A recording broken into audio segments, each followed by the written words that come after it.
Magandang gabi po muli mga nanay at tatay ko, mga lolo't lola ko, minamahal kong senior citizen at mga batang Maynila. Ito po muli ang inyong Yorme dito sa City Hall ngayon upang magbigay ng update.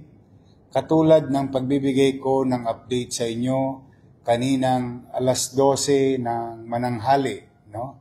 Tungkol sa pagsasara. Ngayong alas 12 ng gabi ang Navotas Landfill.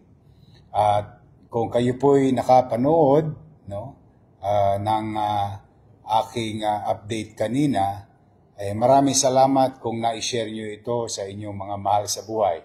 Now, saan man kayo naroroon ngayon, kanya-kanyang tahanan o mga biyahe, at mga kababayan natin na nasa ibang bansa, na may mga kamag-anakan sa Maynila, sa mga barangay official na nanonood ngayon. Please do share this information and